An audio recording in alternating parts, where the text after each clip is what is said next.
What is going on, guys? On today's Friday Focus episode, we have a recording that I did for the Scale community. It was like a live call. We do those a couple times a week over there.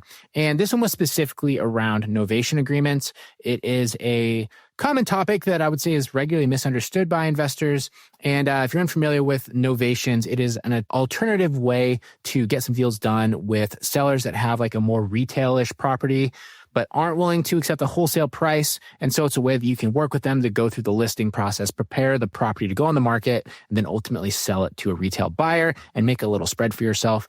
And it's an interesting part of the industry because I feel like a lot of gurus kind of hold it close to their chest because they don't want to give away their quote unquote secrets. But it is a great way to make a win-win scenario with sellers that really just need some assistance, but aren't necessarily distressed. And so I did this presentation for the Scale community, primarily just to make sure that everyone was doing it correctly and understood the appropriate times to kind of like pitch this and go through this with sellers. So it's a little bit of a longer Friday Focus, but in this one, I go specifically through kind of when a novation makes sense, how exactly you structure it, the documents that are needed, how to pitch it to a seller, and then kind of how to tie it all together and what your options are to actually make money from it. So it was really informational. And since we do a lot of banter on the show these days, I just thought it would be really, really good to have a heavy-hitting informational kind of episode. So hopefully you get a lot of value from this one. I would love to know your thoughts on this kind of show. So if you could send me a DM on Instagram at Mike_invest and just give me either a yay or nay. All feedback is great. And besides that, I hope you guys get a ton out of this one. So thanks for listening, everybody, and enjoy this call that we did for the Scale community around novation agreements. I would like to start off with a quote. So you have everything you want in life if you help other people get what they want. And I felt like this was a pretty good quote for novations because when it comes to these, a lot of the time, I feel like people use this novation concept to try and like make more money out of these deals, when in reality, what it should be is a way for you to get the seller more like something that's closer to what they want. Typically, it's a little bit more money. It's a different kind of transaction. It's not as much time pressure. And so I think viewing these going in from a like growth mindset or like a mutually beneficial mindset is really, really important, because otherwise what can happen is if these always become not about what the other person wants, what you want, novations can tread on that ethical timeline really quickly because it can turn into, I'm robbing grandma because of her ignorance. Especially doing these, I would say even more so than wholesale, because at least with wholesale, you're providing you're putting up the cash, you're taking a vested interest in the property. With novations, there's a lot of room for shady stuff to happen if you're not careful. I also think that's one of the reasons they've gotten kind of popular is because people are able to squeeze more money out of suckers. And unfortunately, that's a really common thing in our industry. So first off, what is a novation? Is it a way to make money on shitty opportunities? No, it's not that. Is it a backup plan when negotiating a wholesale price starts to get challenging? No, right? Make sure that you don't use it as like a fallback for things. It's an opportunity to get a seller a higher price when the wholesale fast cash offer doesn't make sense. Okay, so at its fundamental core, that's what it is. But in a legal sense, what a novation actually is, so you understand this. But this is kind of a mouthful. But it's a legal process where an existing contract or a party is replaced with a new one, right? And so it essentially nullifies the original agreement, and both of the parties in the original agreement need to agree to allow this new contract to overtake the existing one. And it's important to understand this so you know what's actually happening. We all understand the concept of an assignment. We've all wholesale deals. An assignment is when you take the rights to your contract and you give it to somebody else. With a novation, basically both you and the seller are agreeing to have an entirely new agreement overtake yours. And the arrangements of that and how you get basically compensated are agreed to beforehand. And so that's important because you need to understand that all of the original safeties and your dropout clauses and everything that you have in that original PSA no longer apply to you once you do the novation. So novations make sense when a property is less than retail ready, but is too high, but the price is too tight to flip or wholesale it. If you're going to get burned on the transaction cost and lending costs, if you do a wholesale or a flip, a novation could be a good candidate for that, especially if it's a fixer-upper, but it's not crazy out of control. You can do novations on heavy fixer-upper deals. Basically, you're just going to be selling it to a more retail fix and flipper. right? And this is something that is a common, I would say, misnomer with this is people always think you have to have like a retail ready property to do these. If the seller's desire is to maximize the money they can get for the property and they don't have a timeline, but the property is a major fixer-upper, you can do a novation for those. You can take the fixer-upper property, help them with selling it on the market to people that would be outside of your buyer's list because they're retail, realtor using fix and flippers. The seller has time and flexibility in what they're doing. If they are on a quick timeline, novation is not going to be an option. If they have a super strict, like I need to be able to sell and stay in the home and, have all this stuff happen beforehand, novation is not going to be a good option. That's your job as a direct buyer / wholesaler to deal with those kind of situations, right? There's a mutual exchange of value in helping the seller get top dollar. Keyword being the mutual exchange. If it's just value for you, probably not the best fit. That's where you're going to cross into the ethical dilemma there. And then lastly, the selfish one is if you have time and money available to assist the seller in their needs. Don't let the desire or the drive or the opportunity with novations to restrict your own business cash flow needs, right? If you're in a situation where you literally are not going to be able to pay your bills next month, but you have a deal that you can wholesale for $7,000 or you can novate it for $30,000, it's going to take you 6 months. You should wholesale that deal for $7,000 so you can pay your bills. Right? Don't do stupid stuff to try and make more future money, right? Make sure that you're addressing your now needs as opposed to your future needs. And so going through the documents that are required for this process, I just have some snippets from like one of our more recent ones that we've done, just so you can see like the important pieces of it. And so the first document that you need is a purchase and sale with the seller. It's outlined the arrangement between you and the seller. The key points in this are we have the assignability and novation clause, which basically gives you the right to novate this agreement to a third-party purchaser, right? You should definitely have this conversation. Don't just like surprise them with it. But this is outside of our normal PSA. We have a specific PSA for this that is on the drive, right? And then in that PSA, you should also have the specific terms of what you were going to do when you go and you find this third-party purchaser. So this is one that we did recently. And so it just says we will be entitled to $10,000 as a commission to be paid out of the settlement statement at closing, regardless of the sales price of the property. And after closing costs are accounted for, all construction costs reimbursed through Elevate Spokane. That's our little entity. Excess funds above that amount due to the seller, and $10,000 to Elevate Spokane will be split 50-50. And so I go through at the end of it, like the kind of different ways you can structure these to make profit. And this one, we're doing a fixed fee. And then any additional profit above that, after all costs are recovered, we're splitting 50-50 with the seller. So these contracts are specific to the properties with that, those numbers and verbiage?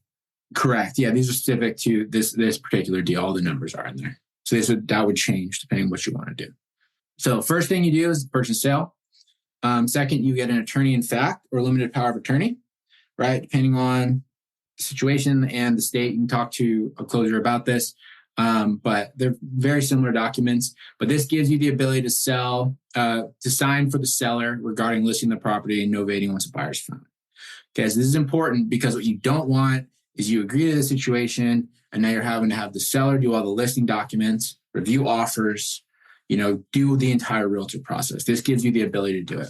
And so in the specific document that we have on the drive, it says here that we have the specifically authorizes us to give permission. It gives us permission to put the property on the MLS for the purpose of marketing and selling the property. It includes executing listing agreements, signing addendums, disclosures, seller contracts, everything else, right? And so this just basically gives us the right to go through that process, but doesn't take away their legal rights for the property. So we can't like go and steal the home from them or, sign up to put solar panels, do anything weird. It's a limited power of attorney that gives us the ability to do explicitly what's stated here and nothing else regarding the property. And so on this one too, what's important is as you go through this, you'd see it on like the sample that's on Notion, but we specifically say which property it applies to.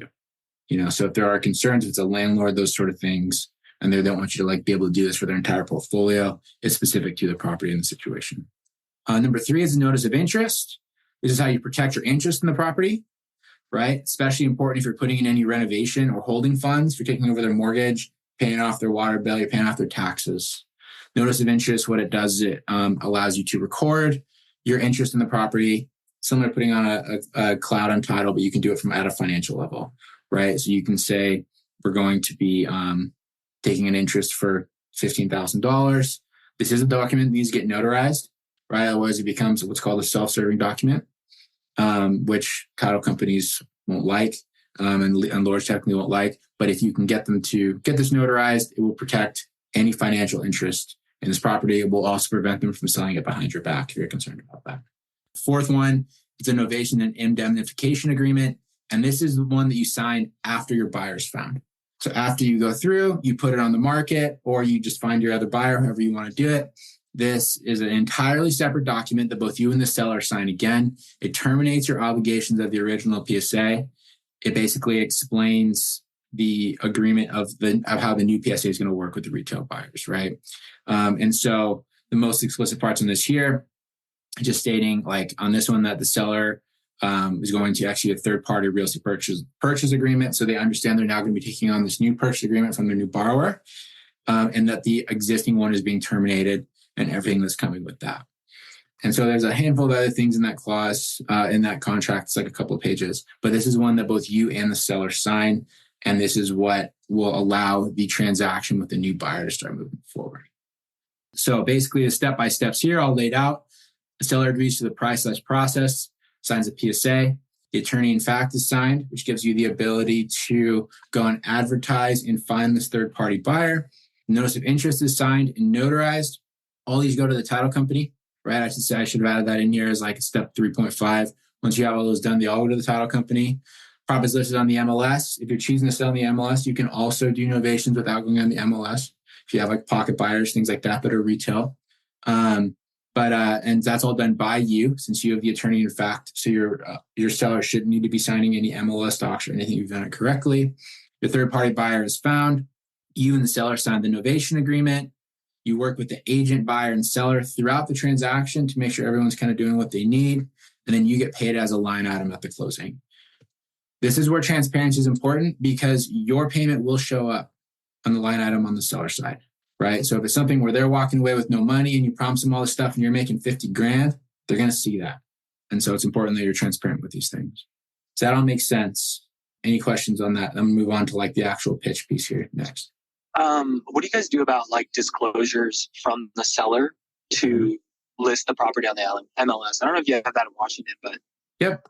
That's a standard thing. So basically all the questions about the property, what's the utility, when was kitchen updated, has there ever been a flood? I highly suggest you do that with the seller if they're available to do it. Set up time, sit down with them, go through, and you can also do the typical realtor/investor thing. If there's anything that like, oh, I got to figure that out, don't know. That's why there's that box over there on the fourth column. So pitching innovation, make sure the seller's a match first off. And so we say the good kind of seller is going to be, they're put together, someone that, have a job, they know what they're doing. They're not a crackhead, right? They're not an absolute mess. You'll kind of know in your gut if they're not a good fit, right? They don't have a strict timeline. They could sell it next month or in 3 months. It doesn't really make any difference to them. Typically, they could sell the property retail or on the market, but they need assistance / want ease in the transaction. We do a lot of these with older people that don't have anyone in their life to help them out. One of the ones, I have a little case study at the end of this, and literally it's a guy that's lived up here. His wife died. He's trying to move to Arizona. And the only thing that's stopping him from moving to Arizona is he has this house that needs a little bit of work and that he wants to get out of, right? And he's like, I just don't really know how to do this. I don't know about it. He got like a couple quotes to fix things that were insane. He's like, I don't know why I should have to pay this. And so we're taking the deal over. He's already moved down to Arizona. We're basically just handling it for him, right? So those are the kind of people that you want. And then money is the main motivator.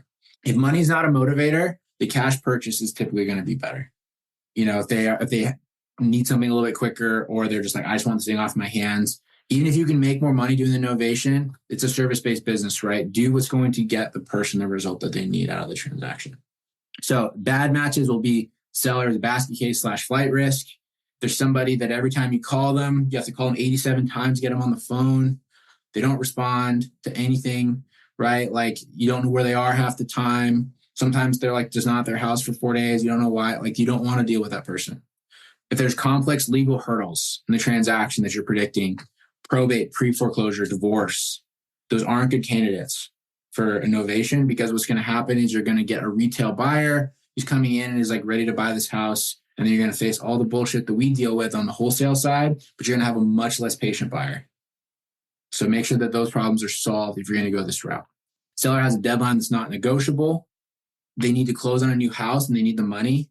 Sure, they might want retail price, but their closing is in 3 weeks. They need the money like by then. Not a good fit. They just got a new job in Wisconsin and they're moving here next month and they need to close before then. Not a good fit. You can't control it. With wholesale, you can control the timeline. That's kind of the value that we bring with a wholesale transaction. And then, or if the seller needs to remain in the house after closing, again, not a good fit. Some of you guys are agents on here. Jake, you're on my screen right now. How fun is it when you have a retail buyer that comes in and the seller's like, well, I need an extra 2 weeks to stay in my house? Doesn't fly with a retail buyer, like ever. No, not without money. Not without money. Exactly. Right. And so there'd have to be concessions. That's a whole other thing. But because you are the one that has the limited power of attorney on this, attorney in fact, you don't want to have to be making those decisions on behalf of the seller or having to open up those conversations. So it's best if it's a property that they're going to be out, doesn't have tenants, unless it's being sold as a rental property. Right. And that part is very, very clear. When you're pitching it, keep it simple. Don't try to explain what a novation is.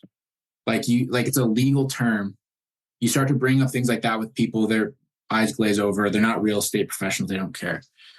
We like to put labels on it. Equity protection program is Eric Brewer's thing. That's what he's always pitched it as. We've actually been saying our fix and list program, which has been working really well. We actually just started put together these new trifolds. And we actually got a deal off of these because we list our fix and list program in here. So our guy got one of these. He wasn't interested in our cash offer. He said he was looking at our trifold later and he wants to know what our fix and list program is. And we actually ended up getting the Novation signed around. Having just like a sales offer right around it that is better than like, oh, we do this thing called the Novation. Basically, we partner up with you, like flip the house, blah, blah. Like that sounds like work. People don't want to do that. But if you have a designated program that you're a pro at, it's your first one, it just feels better, right, to the seller. We like to pitch it as like a crazy idea after the wholesale offer fails. We always come in with a low price offer because the value of the wholesale offer or having the direct control of the contract, right, is you get completely unencumbered access to sell the contract, take control of the property, everything else. Once you do the novation, you kind of lose that. And so what we normally do with these, we always come with a wholesale offer. They don't like it, don't want to accept it, they can't, whatever reason. Then we'll have like a crazy idea of like, well, we have this fix and list program thing. Okay. And so I have like a little blurb here that's similar to what Cody's done with people. Because we may be able to get you more money on the open market if you don't mind waiting through that process.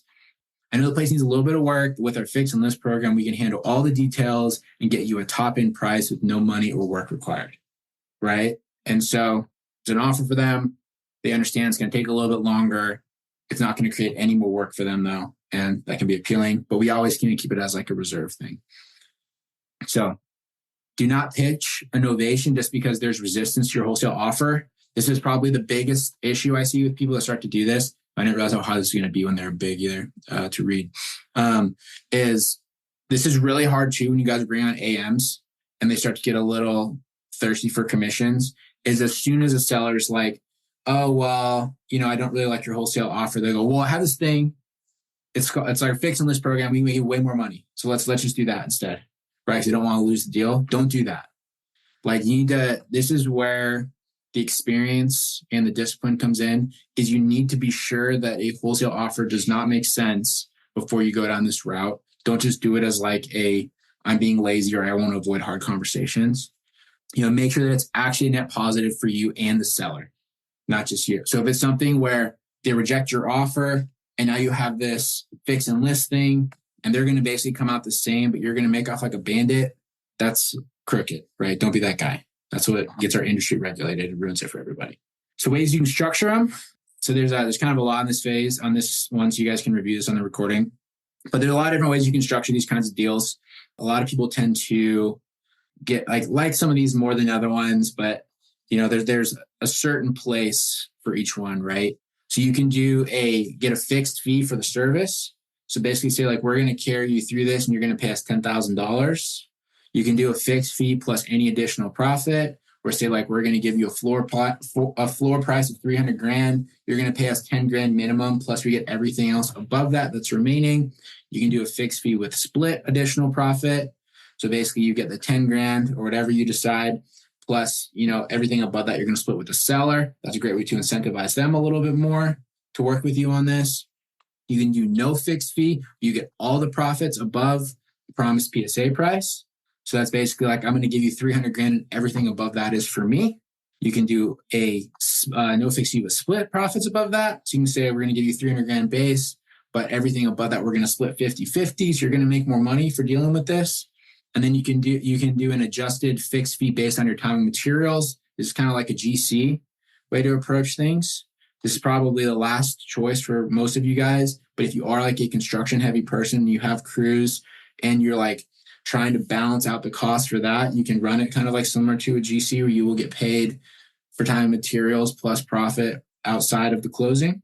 This is what people do in high-end markets.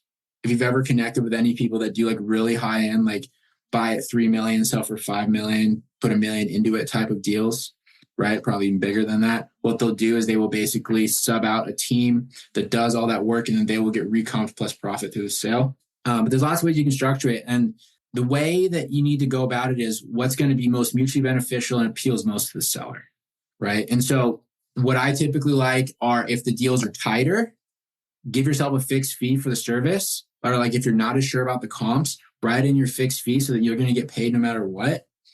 And then if they're kind of like a stickler, you can do like a fixed fee plus, you split profit with them for bearing with you.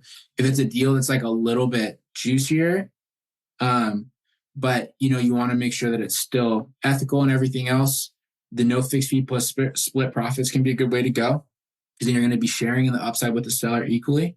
You just kind of need to like have this conversation with them and see what makes sense, and then sort of read the situation. And if you're unsure, if you're looking at these and like, I don't even know where to start, just write them in by putting in like a standard fixed fee for yourself.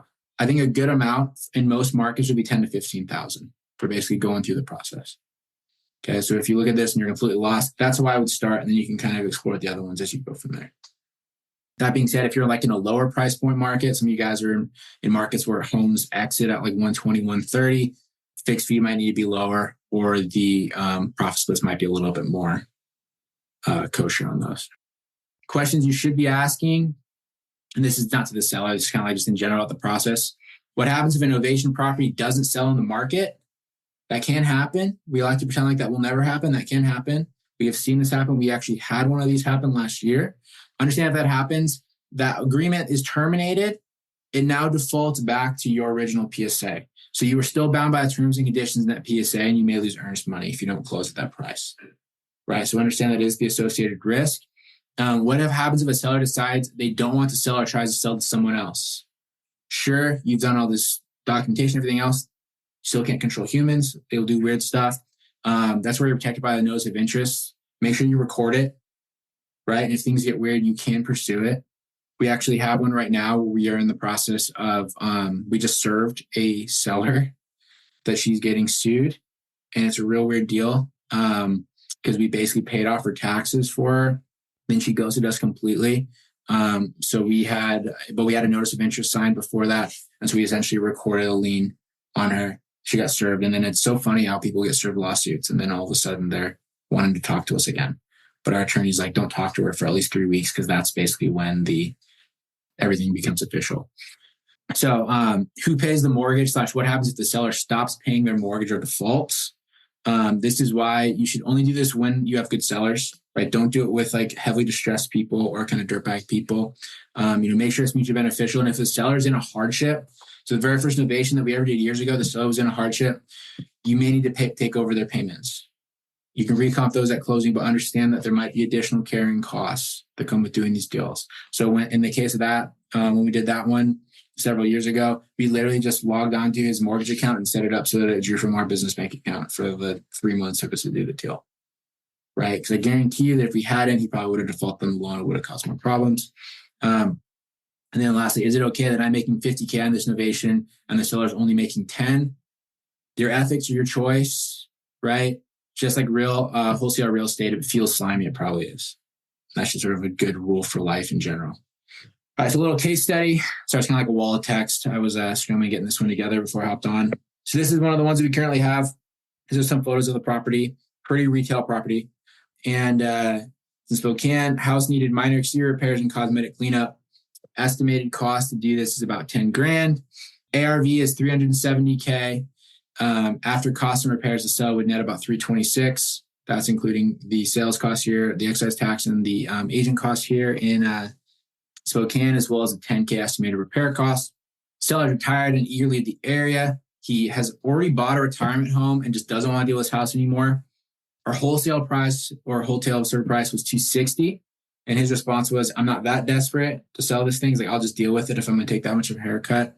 But he agreed to have us help fix and list the property and manage listings so he can go and move to Arizona. The floor price for the seller was 300K. Our minimum profit that we set was 10 grand because there are it is a little bit tight and there are, some questions around the comps, especially with the neighborhood and everything else. So we basically wrote ourselves in a minimum of $10,000 regardless of the outcome. And then anything above $310,000 and us recouping our costs will split 50-50, right? So basically we're guaranteed $10,000 and to recoup our costs out of the bottom line. But anything above the $310,000 will split with the seller 50-50. If it sells for what we expect at 370, we should make about 20 grand, while the homeowner will make 55 to 60,000 more than our cash offer without having to do anything, right? And so plan for us is for us to paint the garage, fix up the house, and list it. If we were to have gotten it at 260, we probably could have wholesaled it for like high 260s, 270, right? So it's going to take us a little bit longer, but we will make twice as much money. And then on the seller standpoint, he's going to make $55,000 or $60,000 more than if he would have accepted our offer. There's no timeline constraints. We're not going to take out debt. It's going to work out pretty well, right? It's very mutually beneficial all across the board. Make sense? So did he give you like a bottom line, what he was looking for? He did. Yeah, it was the classic one, Dave. You've had so many of these conversations. Like, I'm not taking anything less than 300, right? It was just, he put that price out there. He originally wanted 320. And after we were at 260, he came in at 300. Because he had talked to an agent. He'd already kind of like done this math and figured out that that's where he would be. So we did have to talk him down a little bit. But other than that, he was open to the conversation. But a quick wrap up.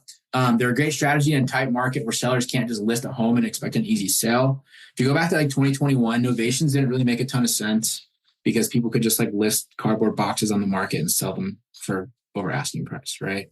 Now there's a very legitimate population of people that are put together, people that have houses that are just less desirable, right? That they are going to need to sell, probably want assistance. People have gotten older, people looking to retire.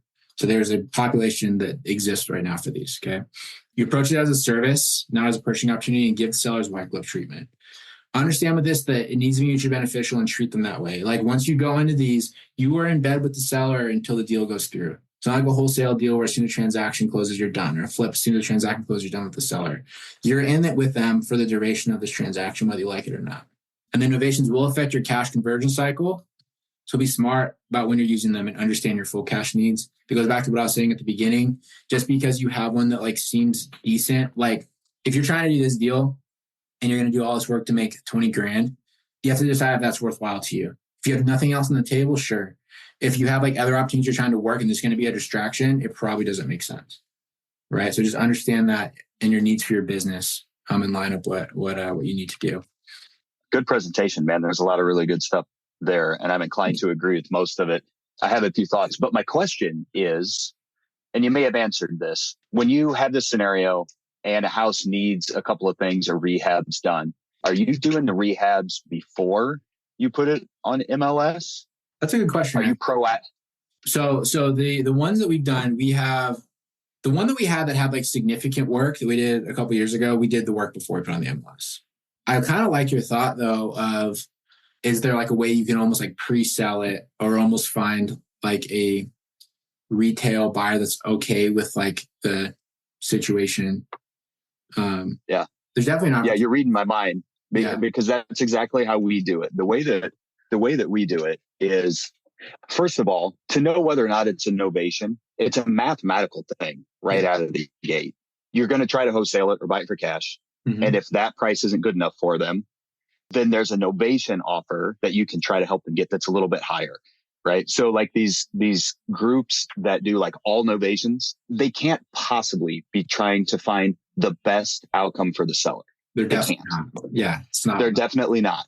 So that said, the way that at least we do it, and this doesn't make it right or wrong, but we've had a lot of success with it, is we'll go talk to that seller. Our wholesaler, our cash number just doesn't make sense for them. And we say, okay, what do you need to get out of it? Mm-hmm. Right. Like maybe I'd give them 180 cash. That's no good. They have to get to 200. Like maybe that's their payoff is 195 or something. Like they have to get to 200 and the house is worth 250, but it needs 10 grand in work, something like that. So get out of here. So what we will do is we will set everything up for a novation, but we put it straight on the MLS most of the time without touching most of it. We might tweak one or two things. Like if the roof is pouring water in the house, okay, we're going to at least patch it or something, but we list it with like a clause or a statement that says we will provide up to $5,000 or $10,000 in inspection required concessions. I forget exactly what we call it, but when someone wants to buy it, like say that just dogs tore up the carpet, the rest of the house is beautiful, but it needs carpet all the way throughout. So that's going to be $7,000. Okay. Well, we're going to list it as is. So we're not putting our money into it first, and we will offer, up to $7,000 worth of inspection required repairs. Mm. And so then when it goes under contract, they know that we're going to be on the hook. And then once we've got the contract, everyone's agreed, then we'll put that money in to do those rehabs. And so the risk of being out the money up front goes down exponentially. Yeah, that's interesting. You're almost giving them like a, buyer inspection insurance policy. Right. It's like if it happens, like we'll cover the cost.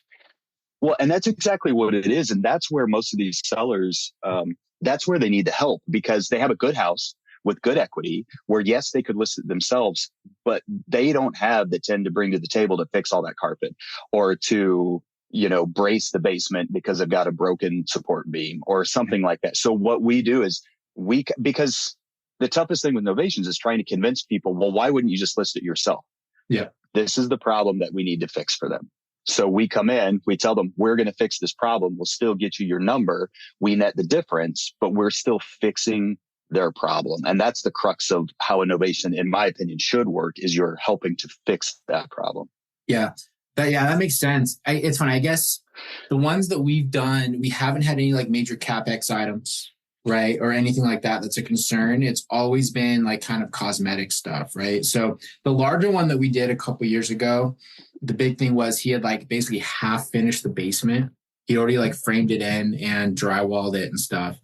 But he hadn't like finished the drywall and painted it or done carpet. So we basically just came in, we did all that. It cost us like 20 grand, which we recovered. But the guy was like literally had gotten divorced, was in like a pre-foreclosure and was just trying to get out of the situation as fast as he could. And so we put up the money on that and basically just recorded a lien. But that act increased the value of the property by like 100 grand, like going through that process. Yep. Essentially doubled the square footage, and I think the thing is, and then, so then what we did with that one is when we sold it, above our scratch price, we split our profit with him 50-50. And so we ended up making like 50K. And the seller made like an extra like 100 and something thousand based off of whatever we were going to offer. Right. So it was super mutually beneficial. But I think a big point of what you're saying there too, Drew, is it's so case specific, right? And that's where these get kind of weird. And like, you really need to figure out what the seller needs in order to set up the best possible scenario. And then probably too, what you need to, in order to get what you can, because in your case, if you can avoid putting in the $7,000 in carpet and still sell it for the same price, like why wouldn't you do that?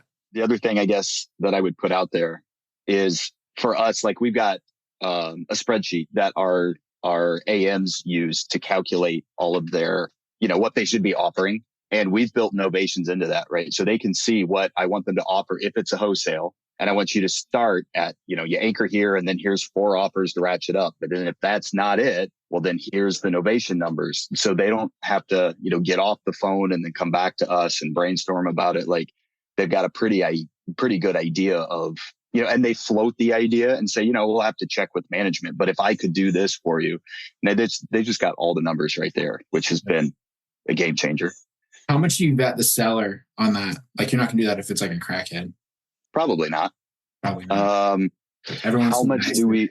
You just don't see that. Yeah, it's a lot more meth here than crack, but that's a good question. How often do we vet the seller? Most of the time, if they're truly like there's drugs involved or major disarray in their life, the house is so far gone that you're going to buy it for cash, or it's an absolute dumpster fire. We're probably talking about someone who got sick with cancer or someone whose spouse just ran out on them, and they've got a good house and a decent life. Otherwise, they're just kind of in a pinch and it's time to move back home somewhere. They just don't have, like, someone broke 6 of their windows and they don't have the money to put it together, or, something squirrely like that. Totally. Yeah. Similar sort of situations, right? It's so hard. It's so dependent. But no, man, I appreciate all the insights on that. So when you do your profit on these, Drew, I'm just curious how you do these before you move your office format or whatever you're doing over there. Do you structure it where basically you have a floor price and then you're getting everything above that, or do you do like a fixed fee model, or what's your setup? I mean, it's basically a conversation with them about what do you need, right? Like, my cash offer of X isn't going to be a good fit for you. So tell me what you need and let me find a way to help you get it. Okay. And when they share that with us, if my 180 doesn't work and they come back and say, I have to have 200. Okay. Here's a way that I'm pretty sure I can get that for you. And, again, we use this in a scenario where they could put it on the market themselves, but they need to address this one issue. And we address that issue for them. Cool. I like that. Solution driven. But to answer your question, we get everything above what they need. Yeah. Yep. So we're all agreed up front, and we have open discussions about, listing it with our realtor and going through showings, and you'll have to come to the closing table. And it's 100% transparency, because without it, you're just setting yourself up for failure. So you still have them go to the closing table. You don't take the power of attorney. I'd have to double check with Joel on how we do that. Yeah. But I think the simple answer is yes, because to novate something really means to replace one thing with something else, right? Mm-hmm. So we come in, we put a contract in place, we get them to the finish line, and then the new buyer's contract novates ours. And we essentially remove ourselves from it for a fee at the closing table and let the seller and buyer do their thing. Interesting. Yeah, because we intentionally have that that power of attorney so that we can do all that process for them. They don't have to do it. Then we don't have to worry about being the middleman to get them addendums or extensions or all the other stuff. Yeah, that's good feedback. I'll have to double check, because again, my guy handles most of it for us. Yeah. But that might be a difference in our process. Yeah. Just it avoids any delays when people do weird things. Cool. I appreciate all that feedback, dude. It's awesome. What you got, Carl? You might have answered this already, and this is for Drew as well, but what is it? Do you have the Novation added into the calculator somewhere? Drew Novation offer on his calculator. We don't have one on ours, I don't think. You don't have one on yours, Mike? No. Drew, is there a way you could share that with the group? Or I basically took the scale community flipping calculator, and I've juiced it up a bunch because I'm a dork and I like doing that kind of stuff. Me too. But yeah, Mike, if you can help me remember, I'll be happy to post it. I just sent it to Dylan just yesterday because he wanted it for a project. So happy to share. Cool. Yeah, Thanks, man. Appreciate that, Drew. Yeah, no sweat. All right, guys. Any more questions on these novations to wrap up? Yeah, I just got a quick question. So when you're analyzing as far as why a seller would want to do a novation, would it be I know they all seem to be fairly unique, kind of piecing things together, but is it more often than not that there's work that needs to be done for them to get a higher price or get the price they need, and you can sell them on a way for them to net, what they are saying they want, or a higher price, or is it just that they just don't want to deal with a realtor? They just kind of don't want, they kind of like the idea of somebody helping them with this stuff. Yeah. So kind of all the above what you just said. And I think a key thing, and Drew said this very specifically this way, it's not about what they want, it's about what they need. So you go off of what they want, it's always going to be more, right? If you ask me what I want for my property, I will happily sell you my home for $1 million right now. It's not worth that. I would love that if you did that, but it's not what I need to move on. And so when it comes down, like, it still needs to be a motivated seller in the way that they are indeed looking to sell the property. And it's something that they are certain that they want to do. And then when you go through and you're figuring out, the wholesale price isn't going to work for them because it's not going to meet their needs. If there's an extended timeline, what is the price that they would need in order for you, in order for them to move? And does it make sense for you to do a novation at that price? Right? Because it's possible they're still going to need too much, or like in order to get that much, there's going to be too much needs to go into the property in order to get to that point. I mean, a lot of times we ask the question, have you thought about, is there a reason you're not listing the property to the realtor? Yeah. I mean, is that would still be a valid question in this case, or would you? It's almost like you feel like you wouldn't want to say it. I think that's a great question, right? Like, why is there a reason you haven't just listed it yourself right now? Oh, well, I know that I don't want to have to deal with all of that, right? I don't have to deal with all the inspections. I know they're going to find this crack in the foundation. So in other words, if we could show you a way that you could get what you need and not have to deal with all of that we could help you out with all of that, was that something that would make sense to talk about? Yeah. I think in your market, especially, Dave, doing stuff down there in SoCal, there's probably a decent number of opportunities for stuff like this. There's probably a lot of guys down there that do these, that are like these higher end realtors, especially if you're getting out and like into Newport Beach where the properties are very, very expensive. Mm-hmm. But we're going to add something on that, Drew? I was just going to say, the question was, would you not want to ask the question about why don't you list this with a realtor? You have to ask that question because you have to get to the other side of the answer, regardless of what it is. So it'd be better for you to bring that question up so that you can coach them through that in an honest way, not a manipulative way, but an honest way to get to the other side of that. Or you're going to pitch them on it. You're going to walk away and they're going to go tell their aunt about it. And their aunt is like, look, I'm a realtor. Let me just list it for you. Right. And if you haven't gone through the mechanism of why haven't you just called a realtor, you need to hear what that answer is and then help them understand what you bring to the table. Because most people look at novations and say they're stupid. It doesn't make sense. Why would anyone do that? Because all they see is you listing it on the MLS. If that's all your novations are, then that is stupid. And they should be asking you that question. What you bring to the table is there's something getting in the way of them sending it to market. Mm-hmm. You need to figure out what it is. And then you need to be the one to help build that bridge to get across it to the other side. And you're going to get paid for that value. That's it. It's a good response. So ask that question. Yeah. Yeah. That's good. Thanks. All right, guys. What's that, Dave? One more thing? Oh, I was just going to say, it seems like being honest about stuff just seems to work a lot of the time, right? It does. More often than not. Wouldn't you believe that? If you're honest and transparent with people, typically it leads to easier conversations. Cool. All right, guys. Well, thanks for coming today. You guys have a great rest of your day, and I'll see you guys later.